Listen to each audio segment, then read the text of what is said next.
Hey, this is Stephen Platinum, your friend in wrestling, with Platinum versus AEW Dark for August 18th, 2020. Something unique happened with this AEW Dark, indirectly, not just with the show, but with me as well. So this is the first time that we have interviewed somebody for Tipping Point right when they were about to go on AEW Dark. So it was great to talk to Shawn Dean, really great to talk to him. And then he was on AEW Dark. Let's just jump right into it. So we get the announce team of Taz, Vida Scott, and Tony Schiavone. And I'm going to say more about this when I cover the Tag Team Women's Cup Tournament, the Deadly Draw. Whew. But Vida Scott has gotten herself a job. I have no doubt about that whatsoever. Excalibur was not there again. And Tony Schiavone basically hung back and let it be the Taz and Vida Scott show. And Vida Scott, who I will say in the first two matches of the Women's Deadly Draw Cup thing was not great and very nervous, but by the second two matches of the first round really found her groove, and the semifinals was fantastic. And here for AEW Dark, she's fantastic. If Vida Scott has not been signed to be your commentator, you should do it. It also goes into my thinking about the ABA, NBA merge and how that could be AEW and WWE down the road. I think the idea of having Vida Scott as a real commentator is really fascinating. And it's yet another wrinkle in AEW that could pan out for them very, very well.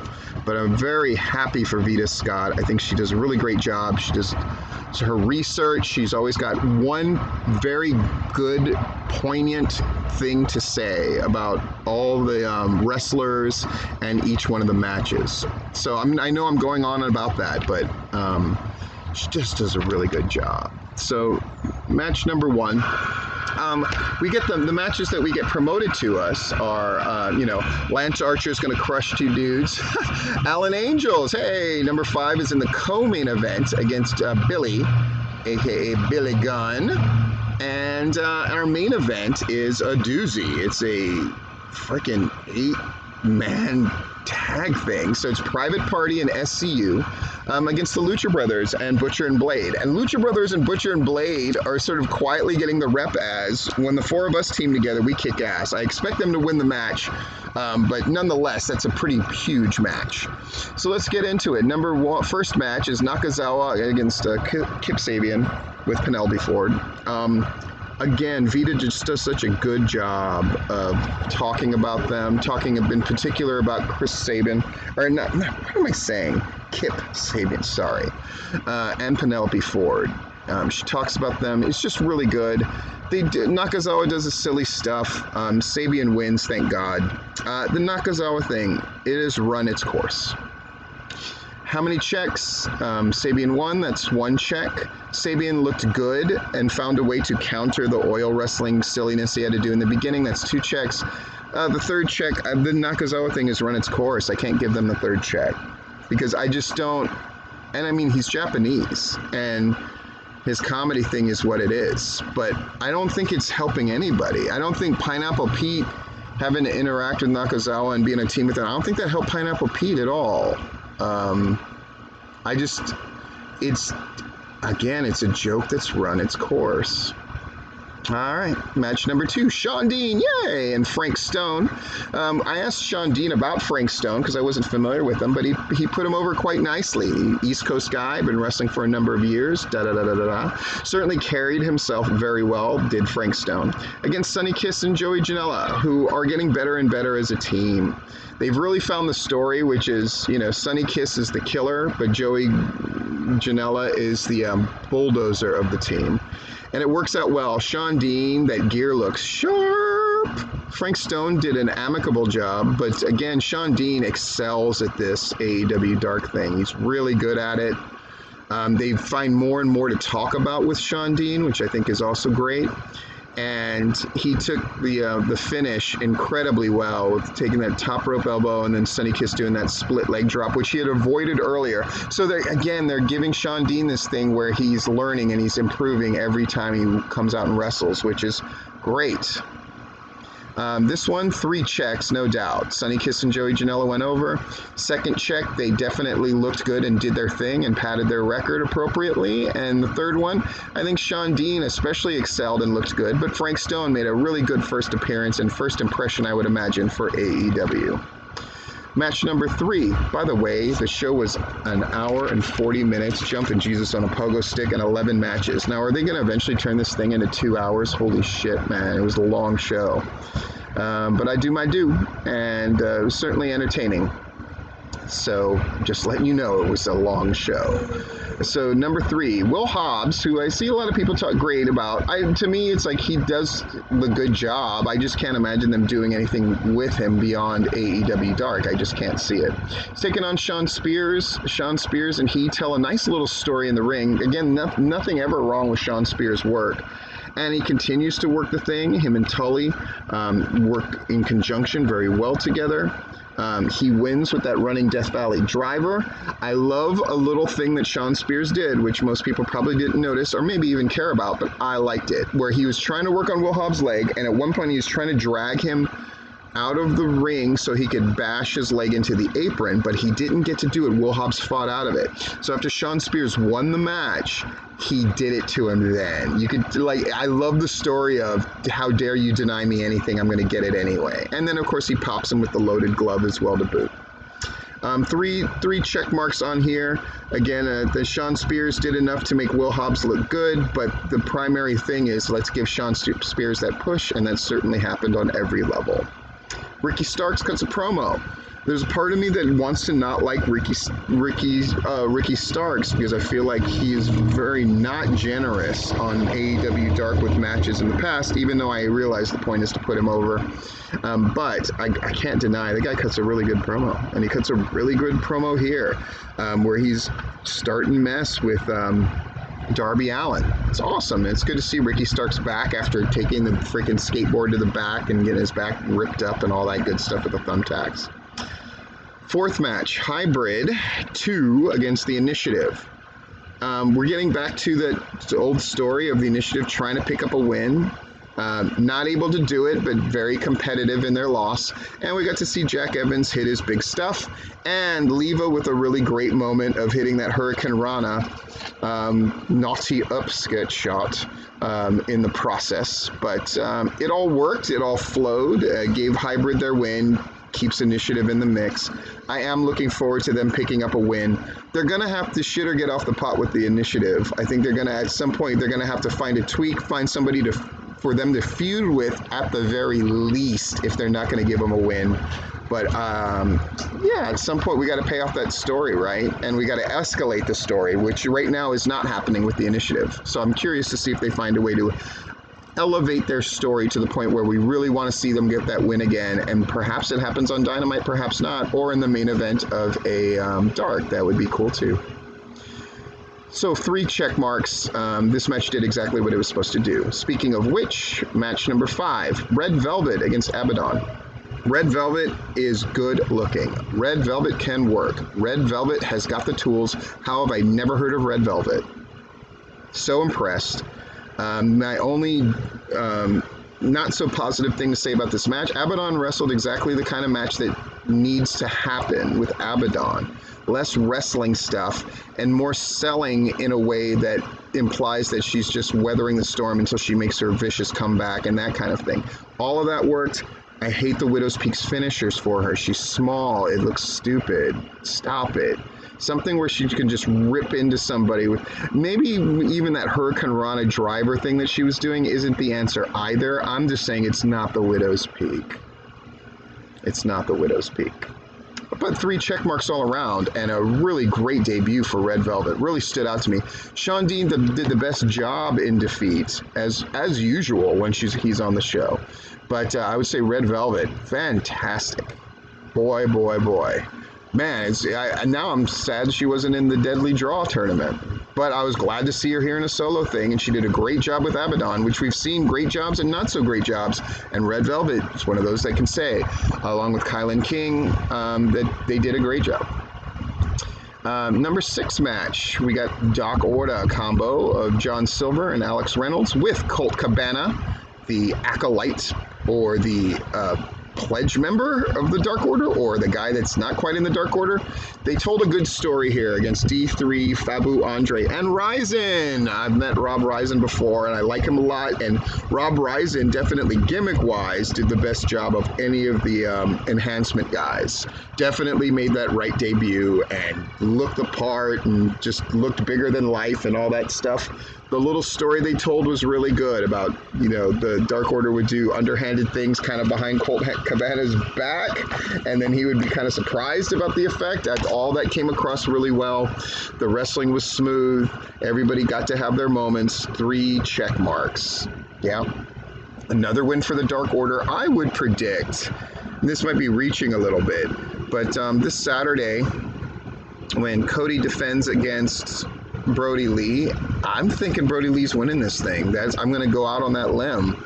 It makes no sense based on how they've been booking the Dark Order.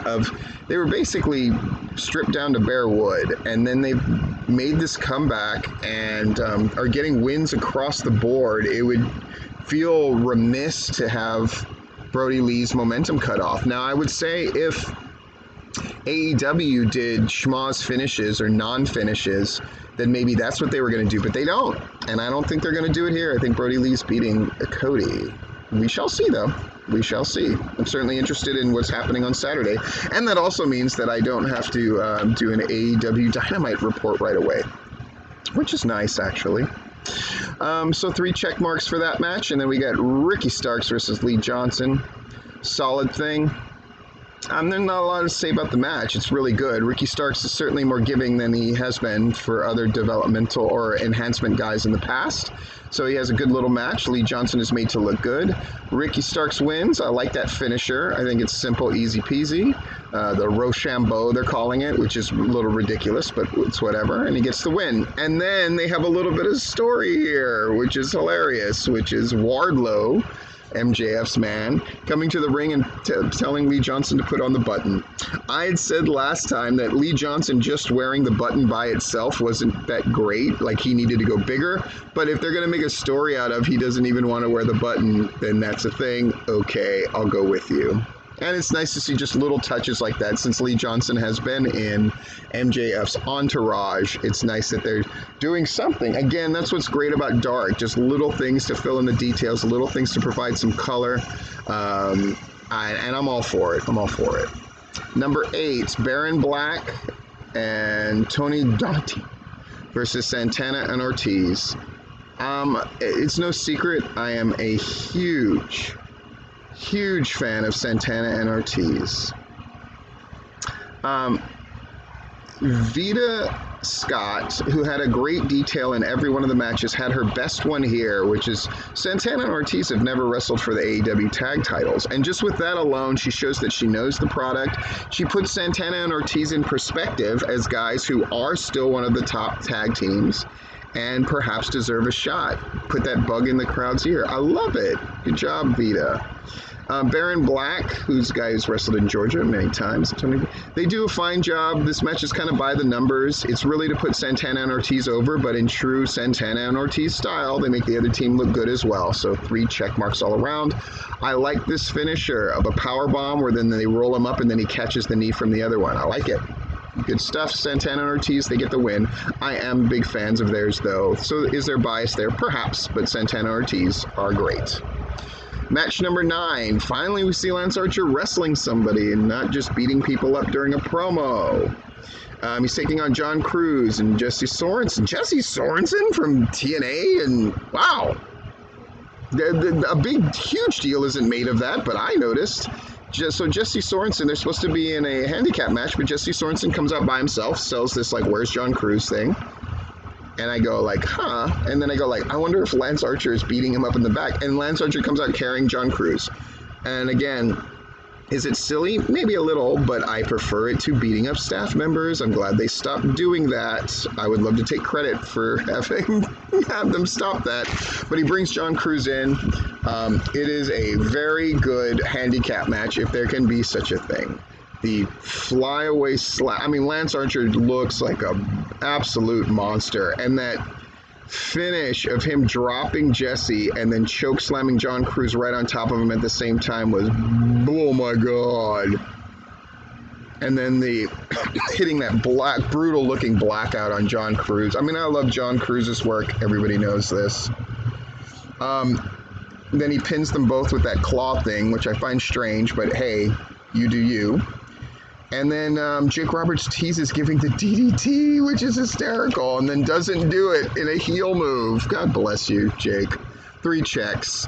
Good return. I mean, Lance Archer, if this is how they're bringing him back, it's a good way to do it. And I'm glad, because Lance Archer needs to be preserved and built up again, and they're doing it. Number 10, our co-main event. Alan Angels, number 5 of the Dark Order against Billy. Billy comes out with his son and sends his son to the back. Alan Angels comes out with Dark Order in force, but then they go away. And they do their match. It's a good match. 3 checks are going to happen, I'll just let you know.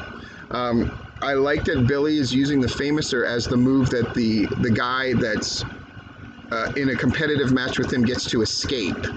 So it was good. Alan Angel slipped out of the finisher that we know him more for, but then he hits him with that like Cobra clutch thing where he picks him up and drops him. It looked really brutal. Alan Angels, the size differential was super noticeable between Billy and Alan Angels. So Alan Angels did the right thing. A lot of moving around, a lot of ducking, dodging, weaving, and then boy, when he got hit with that move, it looked like he got picked up 100 feet in the air and then dropped down hard. Looked good.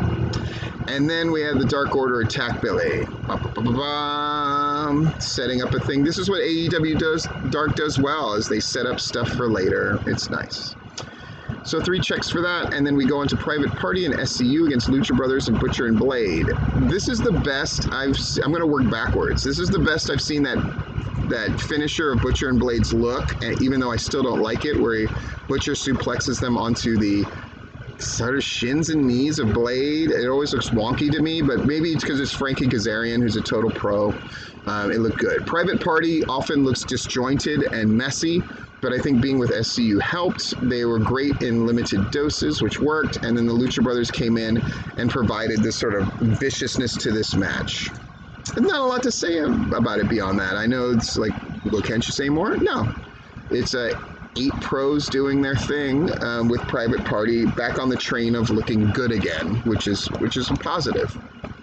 And SCU kindly taking the fall because they're pros and that's what they do sometimes. That's awesome. All right, 3 checks for that match, though it's not really in the 3 check system, which is why I'm sort of loath to say that, because this is not about an enhancement match as much as it's our main event. It's sort of our competitive match, and it really does harken back to the studio days of wrestling where, you know, this is the good match and the rest of them are what they are. And I like experiencing that again on a YouTube show where I can skip forward if I want to and all that kind of stuff. So it's good stuff. It's very solid Dark, super long though. Holy guacamole. We promote the finals of the Women's Tag Team Cup Tournament for this Saturday. And it's happening at 6 p.m. or whenever the NBA game's done. So we'll see what kind of effect that has on ratings. And we'll see how NXT does when they're running unopposed. Fascinating as well. And it's their go-home show for a takeover. And Cody against Brody Lee. And the fact that they're promoting this again tells me I think Brody's winning. We shall see if I'm right. Anyway, this has been Platinum versus AEW Dark from Stephen Platinum, your friend in wrestling.